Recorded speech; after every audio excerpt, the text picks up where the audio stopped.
bien entendu, a fait l'objet d'un procès-verbal. Est-ce que celui-ci fait de votre part appel à des réserves ou des remarques particulières? On peut considérer qu'on le valide collectivement. Je vous remercie.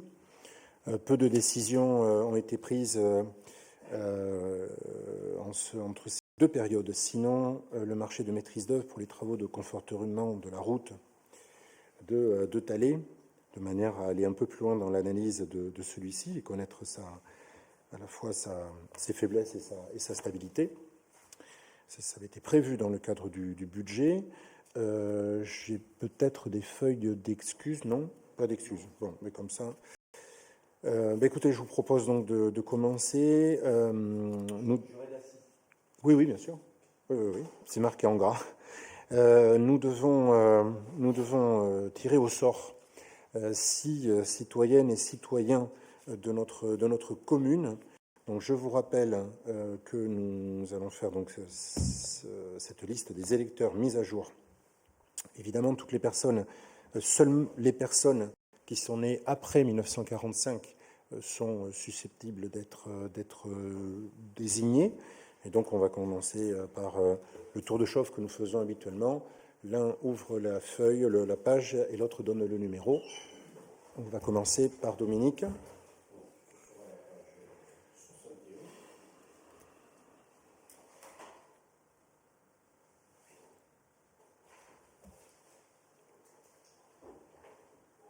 Le numéro 474, M. Chailloux Cédric, 605 avenue Vallée. Monsieur Chailloux, C-H-A-I, 2-L-O-U. Cédric. 1982. Cédric. Oui. Merci. Il nous en faut 6. Page 147.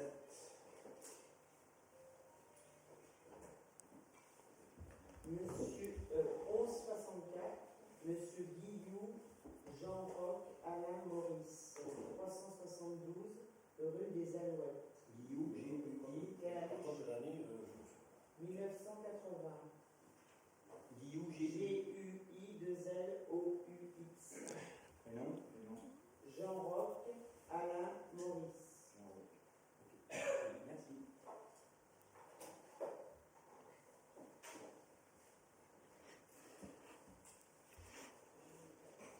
Page 65. Madame, alors c'est le numéro 506, Madame Cléré, Valoto Monique Paul, qui est au 80 allée des Ortolans. Regarde l'âge quand même. Et commencez par l'âge peut-être. Non, mais je ne savais pas si tu l'as vu. Cléré. Alors Cléré, C-L-A-I-R-E-T. Prénom. Monique Paul.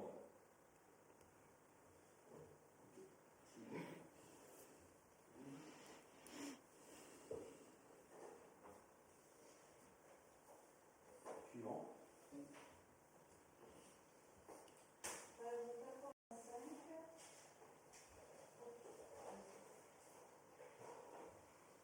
Alors 128, Madame Guillotet, Taron de Michael et René, numéro 671. 140, Chemin des Dunes, Bosque, 41 Chantier. Ça s'écrit. Tout le cas D-E-B-A-C-K-E-R.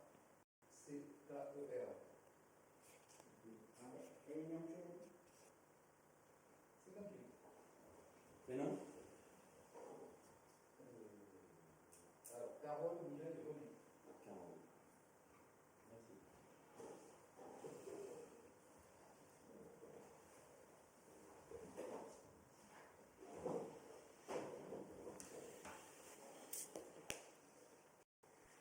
Page 10. Année de naissance 1989, Madame Baja Marion, B-A-J-A-R-T, 350 rue Étienne Vignol, Arlon. Le prénom par le nom. Arlon. Comment? Marion. Marie. 1, 2, 3, 4, 5, 6. Ouais.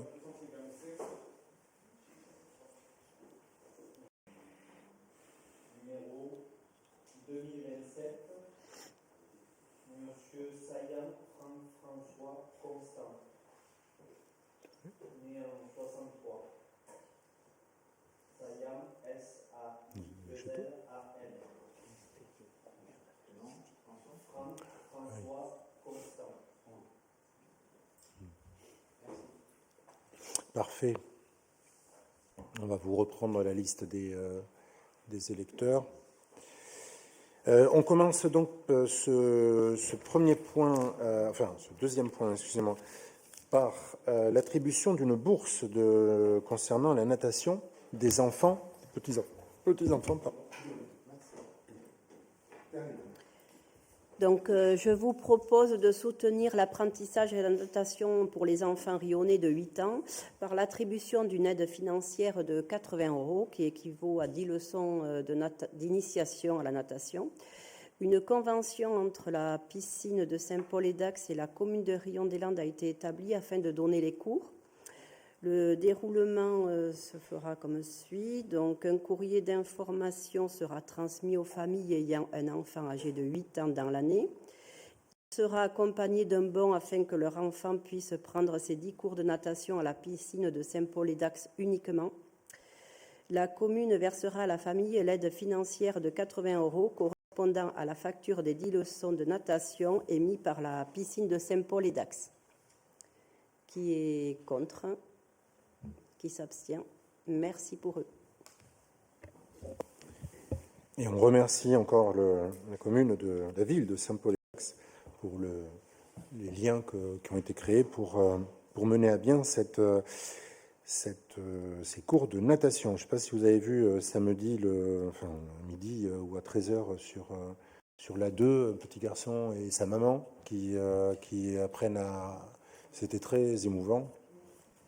Non, rien ne dit que tous les Françaises et petits Français et petites Françaises aujourd'hui savent nager, ce qui est loin d'être le cas. Et donc je me réjouis qu'on ait pu faire ça sur Rion. Et voilà, c'est ça, la maman. Et d'ailleurs, on sentait que le petit garçon, justement, comme la maman ne savait pas nager, lui-même n'était pas très allant. Or, quand les deux se sont trouvés dans le grand bain, c'était très, très, très agréable à voir. Sandrine, pour ce qui concerne les subventions d'équipement versées aux SDIS et leur amortissement. Donc, nous allons participer au financement du plan d'investissement en matériel d'incendie et de secours du SDIS des Landes pour l'octroi de subventions d'équipement. Délibération numéro 2025-04035 du 15 avril 2025.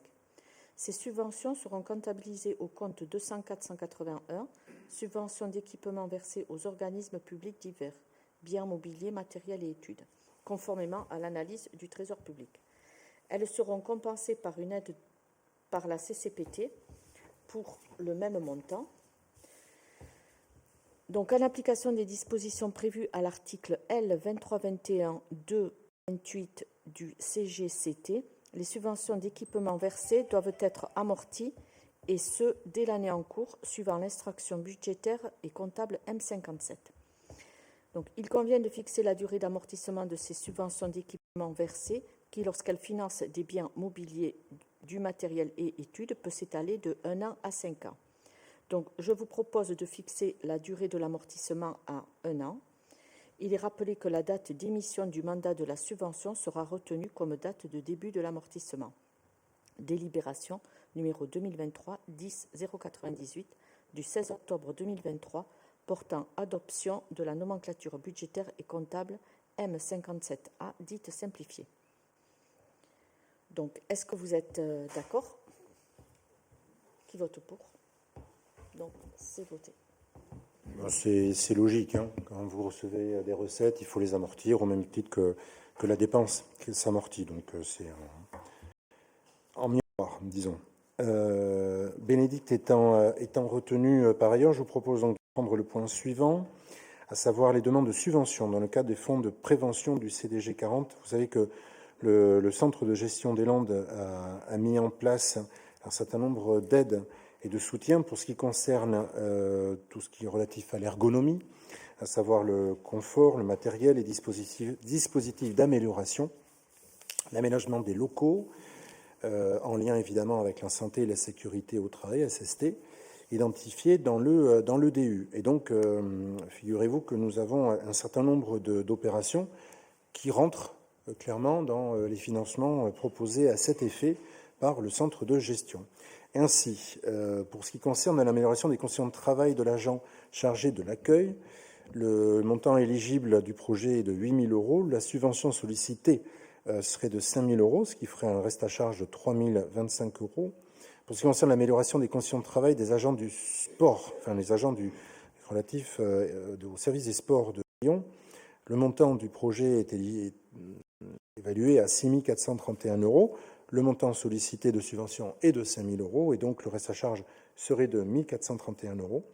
Et enfin, pour ce qui concerne nos collègues des services techniques, sachez que les projets, vous en avez le détail un peu plus haut, le montant éligible est de 6 768 euros, le montant de subvention est de 5 000 euros, et donc le reste à charge serait de 1 768 euros pour la commune de Rion-des-Landes. Vous voyez qu'on se balade entre 22 et 37% d'autofinancement pour ce qui concerne ces trois opérations. Est-ce qu'il y a des votes contre? Est-ce qu'il y a des abstentions? Écoutez, on voit avec nos amis du CDG pour leur demander le soutien pour l'amélioration du travail pour les agents de Rion. Ça ne marche pas pour nous, ça marche pour Rion-des-Landes. Je garde la main pour l'unité de méthanisation. Vous savez que le projet est encore en cours, et d'ailleurs s'accélère. Je viens d'avoir Christophe Payot qui m'a à l'instant évoqué les différentes étapes qui passent au fur et à mesure. C'est un projet conséquent, évidemment, autant pour lui que pour la commune de Rion et Bosse.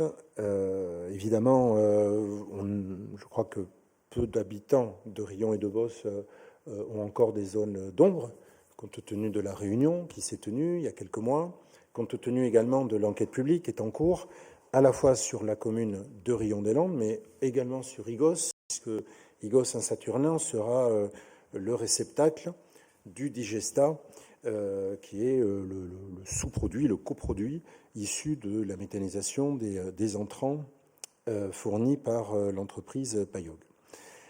Donc il est demandé, effectivement, dans le cadre de la loi, et avant, nous l'espérons tous, en tout cas, je crois que le conseil municipal soutient l'opération, puisqu'il a eu par 2 fois l'occasion de le dire, notamment en détectant une zone d'accélération des énergies renouvelables stricto sensu, la parcelle sur laquelle, vous vous en souvenez, s'installera l'unité de méthanisation. Eh bien, nous devons à la fois la mairie de Rion, mais également la communauté de communes du Pays Tarusat, donner notre sentiment concernant ce projet et évoquer au travers de cette délibération un avis favorable qui n'est jamais, pour ce qui concerne Rion en tout cas, que la redite d'un avis qui avait été rendu il y a déjà de nombreux mois, voire années d'ailleurs. Évidemment, ce projet s'inscrit parfaitement dans le PPE, le programme pluriannuel concernant l'environnement. Le gaz a ceci de particulier qu'aujourd'hui, la France n'en produit pas.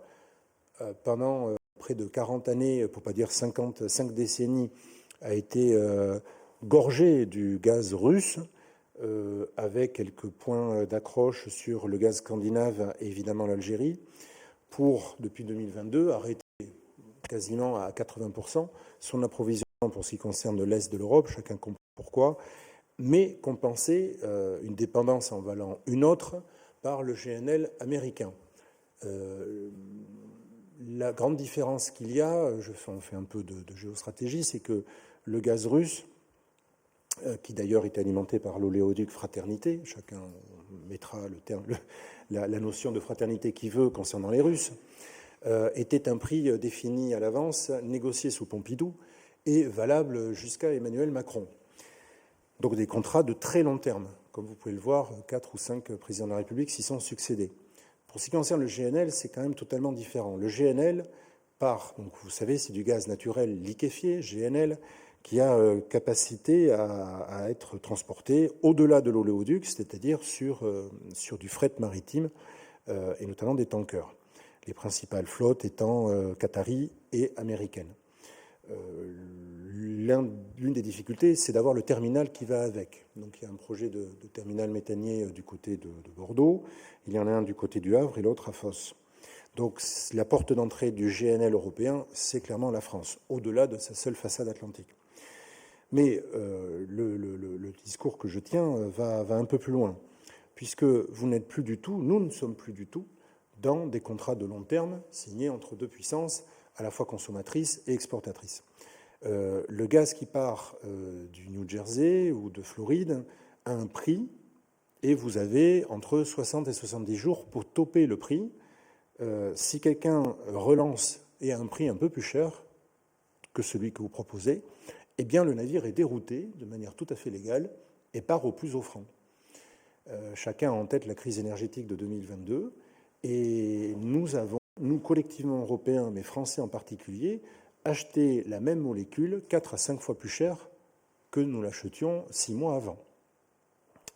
Tout ça rentre un peu dans l'ordre des choses, mais il n'empêche que, c'est pour ça que je dis qu'une dépendance en vaut une autre. Nous étions dépendants du gaz russe, nous sommes dépendants du gaz américain.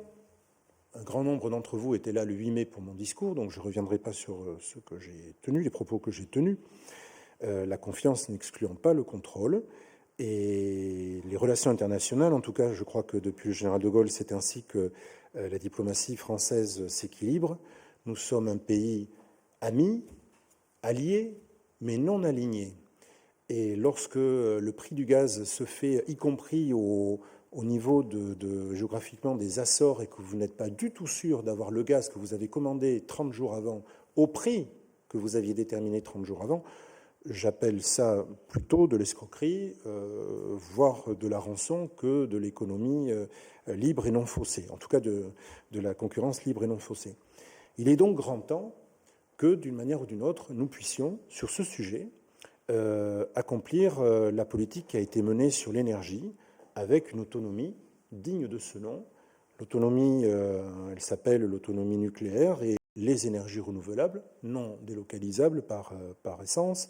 Je pense que pour le gaz, nous avons capacité, d'ici 2030-2040, c'est à peu près ce que l'ADEME donne comme pas de temps, à une autonomie qui tangente autour de 80-85%. Ça veut dire que 80-85% du gaz consommé en France serait produit sur notre pays. Je n'ai pas pour vocation à faire uniquement de l'économie centralisée en France ou en Europe, mais il faut reconnaître quand même que nous pouvons y arriver. La preuve en est, c'est que les Landes, le département des Landes, est le département dont le taux d'usage d'énergie renouvelable, de gaz naturel directement injecté dans le réseau, est en Aquitaine le plus élevé, puisque nous avons entre 15 et 20%, qui est énorme par rapport à la consommation. Il y a 3 ans, ce taux était proche de zéro. Bien, entre ce que les entrepreneurs privés, tels que je pense à la BAT, je pense qu'à la Caisse des dépôts du côté de Métaland à Jetmo, mais également du côté d'Ichoux, et clairement, sont les acteurs qui font que, d'une manière ou d'une autre, notre pays, et spécifiquement notre département, accroît une autonomie et donc une liberté. Vous voyez bien comment les relations internationales aujourd'hui, à quelle mesure elles se comparent. Elles se comparent d'abord au nombre de zéros que vous mettez devant le signe dollar. Eh bien, si on peut s'affranchir de cette dépendance, je crois que nous tous, citoyens et citoyennes, nous n'avons évidemment que des qualités à ressortir à cette politique. Cette politique, d'ailleurs, qui, encore une fois, comme le prix de l'électricité, a et succède aux gouvernements qui eux-mêmes passent de l'un à l'autre. On voit que c'est une politique de très long terme. Et donc je suis ravi, et j'ai eu l'occasion de le dire, d'incorporer Riom dans cette politique ambitieuse, nationale, et d'une manière ou d'une autre apporter notre contribution à cette autonomie stratégique. Donc c'est pourquoi je remets au vote, et je vous propose effectivement que nous apportions notre plein et entier soutien au travers d'un avis favorable, compte tenu des éléments que je viens de prescrire. Donc, qui est pour? Qui est contre? Qui s'abstient? Je vous remercie. Je tiendrai les mêmes propos à la communauté de communes lors du prochain conseil communautaire. Je vous propose désormais d'évoquer les affaires foncières, et notamment l'acquisition d'une parcelle section AC68. Je vous informe que les consorts Estepa ont proposé à la commune de Riom-des-Landes de vendre une parcelle qui est située à l'angle de la rue Edmond-Rostand et de la rue des Alouettes. Grosso modo, il s'agit de trottoirs, à peu de choses près, qui, entre le plan cadastral et la réalisation des travaux, à proximité de l'EHPAD et du lotissement qui lui fait face, eh bien, on s'est rendu compte que finalement le trottoir était en domaine privé puisqu'il appartenait au consort Estepa. Donc évidemment, ils nous ont fait une proposition, nous l'avons acceptée, je ne sais pas si on a négocié le prix, mais on était à 50 centimes le mètre carré. La somme en jeu, là il y a très peu de zéros, il y a un signe euro, c'est 24 euros, donc évidemment ça va coûter 20 à 30 fois plus cher pour les actes, mais au moins, évidemment, on fera en sorte de régulariser cette situation qui est somme toute très classique dans les actes entre une commune et ses concitoyens. Et donc c'est l'étude de Casse-Tête, c'est l'étude de Page, qui aura en charge la rédaction de l'acte, et j'irai signer dès que vous m'en aurez donné autorisation. Est-ce qu'il y a des votes contre? Est-ce qu'il y a des abstentions? Je crois déceler que non. Je vous remercie. Je continue. On achète d'un côté, mais sachez qu'on cède de l'autre, puisque nous allons enfin, j'allais dire, céder le terrain que nous avons dans notre actif depuis de très nombreuses années, qui est situé au 79 allée des Palombes. Nous avons un acheteur, en la personne de monsieur Jérémy Bougon, qui est actuellement domicilié au 98, donc c'est en face. En tout cas, je pense que ses parents habitent en face, et qui, lui, nous a très officiellement réservé le terrain.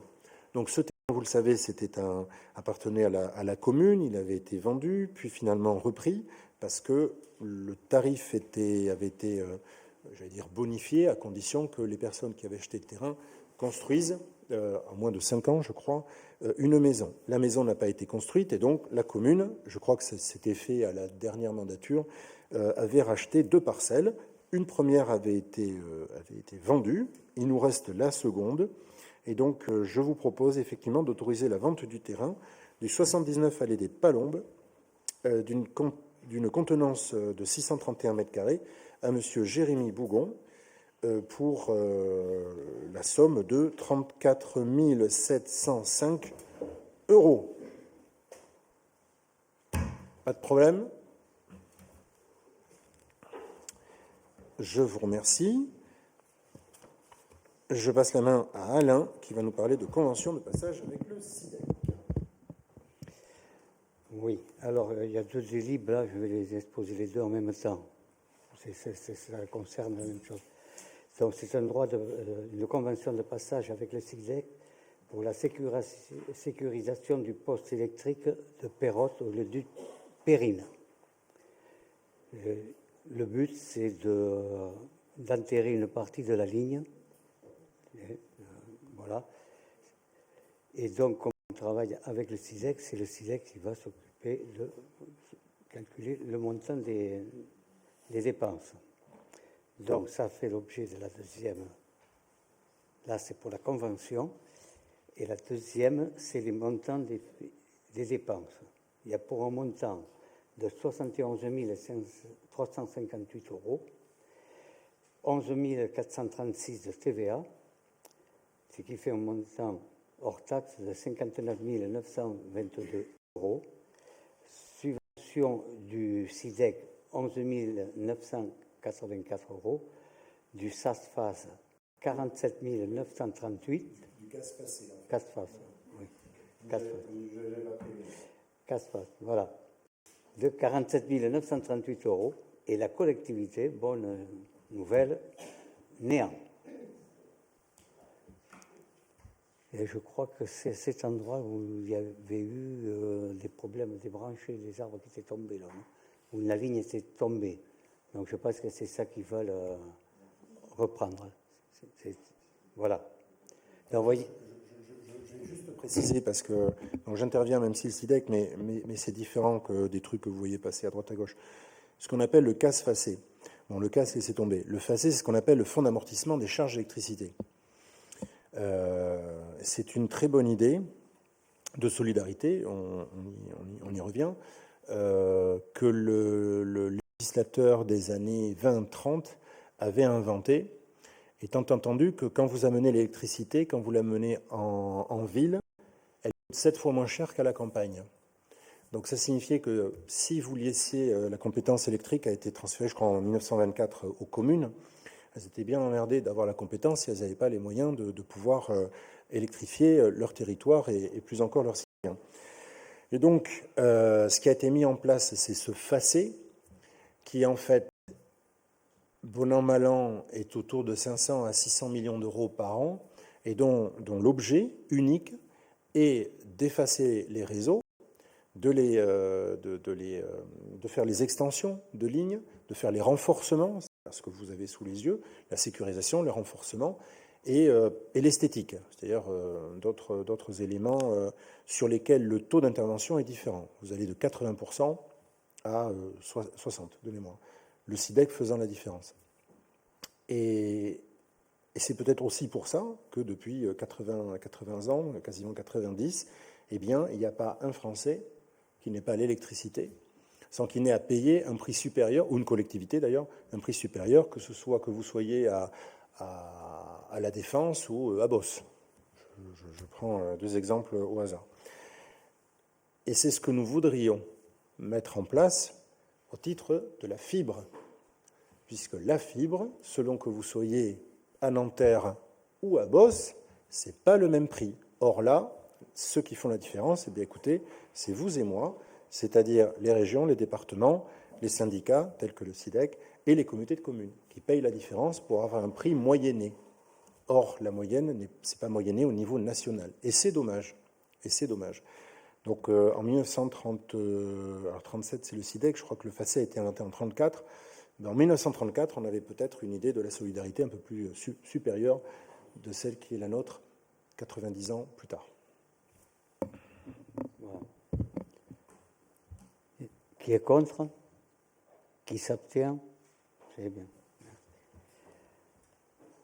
Et la dernière, je crois que c'est... Non, c'est à toi? L'avant-dernière. Alors, c'est une demande de Maître Balu qui va établir un acte d'une vente d'une maison et où on va dire, toutes les tuyauteries sont dans le domaine public et traversent je ne sais pas si c'est un passage qui est communal. Et donc, là, ça veut dire qu'aujourd'hui, nous, on pourrait, si on voulait, couper les tuyaux. Donc, la convention, là aussi, ça permet d'inscrire définitivement qu'on a autorisé le passage des tuyauteries. Voilà, grosso modo, c'est ça. Et c'est avenue Charles Espion. C'est bon? Ça nous coûte rien. Et enfin, donc samedi, pour celles et ceux qui nous ont vus ou qui ont vu la photo, on a pris une jolie photo avec les chasseurs.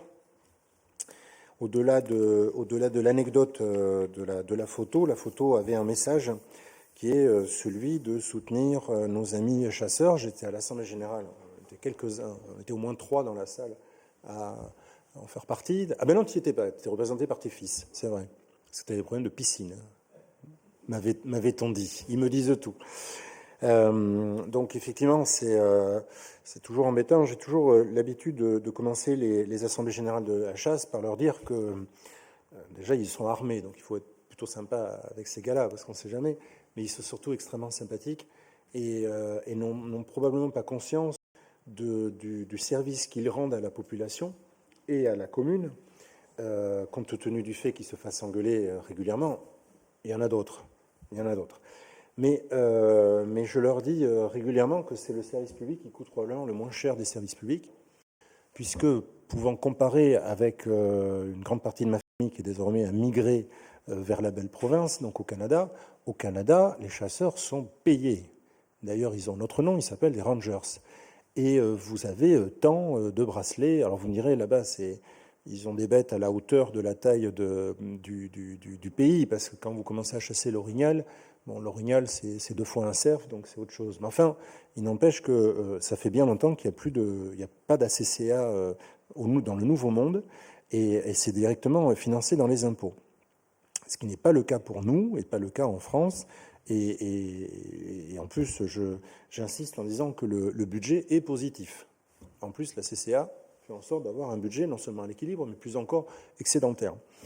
Donc, quand vous mettez en face le service qui est rendu et effectivement les contraintes qui sont imposées, il faut bien dire le mot, à la fois par la Commission européenne, qui a pourtant été inspirée par bon nombre d'autres bonnes idées, mais on sent bien que sur la chasse, il y a vraiment une dichotomie entre les urbains et les ruraux, et c'est dommage, parce que les urbains ont plutôt tendance à venir en province, à y acheter de belles maisons, souvent moins chères que la maison qu'ils ont vendue en ville, ou dans des territoires plus urbains, et qui sont très sensibles au fait d'avoir une pelouse immaculée, sauf évidemment le matin, quand un matin ils ouvrent les volets et que tout cela soit profondément boudigué. Là par contre, pas très loin d'ailleurs, on nous appelle, que fait la mairie, etc. Et comme j'ai dit vendredi, la mairie ne fait rien, parce que je n'ai pas le pouvoir de police.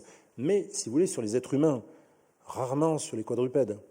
Donc, on s'organise avec la CCA de manière intelligente, mais sachez qu'une battue, ça s'organise. Une battue en ville, je parle sous contrôle, c'est une merde absolue à organiser. Et quoi qu'il en soit, je suis plutôt d'avis de laisser un peu la ride aux chasseurs plutôt que de les contraindre sans cesse. Sachez que, je cite de mémoire, ils ont uniquement sur Rion, je ne sais pas la CCA de Vos, sur Rion, ils ont abattu 199 sangliers. 199 sangliers. Il n'y a que 365 jours dans l'année. Donc vous voyez le ratio. Et je ne sais plus, 70, 75 chevreuils, j'ai plus les chiffres en tête. Bref, ils ne savent plus où donner de la tête. Chacun le sait, chacun le voit. Et c'est vrai que ce n'est pas forcément ce qu'on fait de mieux, y compris sur la gestion synergétique, s'il y a des espèces protégées. Je crois que les chasseurs sont les premiers à en être informés. Mais je crois qu'effectivement, sans faire du populisme, depuis Bruxelles, on a du mal à se rendre compte de l'invasion que représentent à la fois les sangliers et les chevreuils. Alors j'apporte ma modeste contribution au travers d'un certain nombre de pare-chocs que je bousille. Enfin, c'est modeste et ça ne résout pas la difficulté. Donc je vous propose de lire effectivement le manifeste que tous les maires de France, normalement samedi, on a pris la photo, j'ai quelques collègues qui l'ont fait, et notamment au travers de la directive oiseaux de 2009, on revient toujours sur les oiseaux, considérant la décision de la Commission européenne de saisir la Cour de justice de l'Union européenne d'un recours contre la France pour le non-respect des dispositions relatives à la chasse de la directive oiseaux, et en particulier ses articles 8 et 9, risquant ainsi de mettre fin à la chasse traditionnelle de la palombe en palombière, puisque désormais il faut enlever les filets, il faut faire tomber les palombières. Enfin, je pense que ça fait aussi, je fais une incise, ça fait aussi partie des sujets d'irritation de nos concitoyens, où on se dit que finalement la quantité d'interdictions commence à être supérieure à la liberté individuelle dont chacun normalement peut et doit jouir. Et je pense que tout ça aussi se traduit par des votes qui, à mon sens, compte tenu de quand même la physionomie de nos communes, sa qualité de vie, sa bonne humeur, sa bonhomie, sa sécurité, si on doit dire les mots qui fâchent, un certain nombre de votes sont incompréhensibles, mais peut-être sont-ils assis sur ce genre de frustration dont on est bien éloigné quant à leur responsabilité. En tout cas, ce n'est pas moi qui siège au Parlement européen. Considérant donc l'incompréhension que suscite cette décision communautaire compte tenu du caractère ancestral, vous voyez, je n'avais pas lu le truc avant, de cette activité, de son intériorité par rapport aux dispositions communautaires elles-mêmes et de l'interprétation faite aujourd'hui de ces dispositions par la Commission européenne pour faire condamner cette activité, considérant que la palombe connaît aujourd'hui une véritable explosion démographique au point de constituer un risque important pour l'agriculture, obligeant le préfet des Landes à prendre régulièrement des arrêtés permettant la destruction de ceux-ci, les sangliers, considérant l'importance et l'attachement de nos populations à cette pratique développée au sein de notre réseau associatif local porteuse de valeurs de vivre, on y revient ensemble. Je vous propose donc de demander instamment à ce que le Premier ministre intervienne en défense sur ce dossier auprès de la Commission européenne, de demander à ce que la stratégie de défense soit construite en collaboration avec les services du ministère de la Transition écologique, de la biodiversité, de la forêt, de la mer et de la pêche, de la Fédération nationale des chasseurs et de la Fédération départementale des chasseurs des Landes, et donc, dans cette attente, que nous émettions tous un avis défavorable sur la décision de la Commission européenne de remettre en cause la chasse de la palombe au filet, d'apporter un soutien sans réserve en faveur de la chasse à la palombe au filet en palombière, activité cynégétique ancestrale pratiquée au cœur de nos territoires, et enfin, de nous dire solidaires de l'ensemble des communes qui émettront le même avis. Mais aux voix, qui est pour, qui s'abstient, qui est contre? Eh bien, je vous remercie. Écoutez, le conseil municipal du 19 mai est clos. Est-ce que vous avez des interventions? Les sangliers sont revenus pendant qu'on faisait la photo. Oui, j'ai lu l'article. Enfin, j'ai lu le commentaire. Oui. Ils sont chez Pointe-Claire. Ils arrivent dans la poste chercher le courrier. Je pense que sur la photo, ça aurait été encore mieux. Qu'il y en ait deux qui passent pendant qu'on était dans la photo. Il y en aura, et je crois qu'il faut s'y habituer. Merci.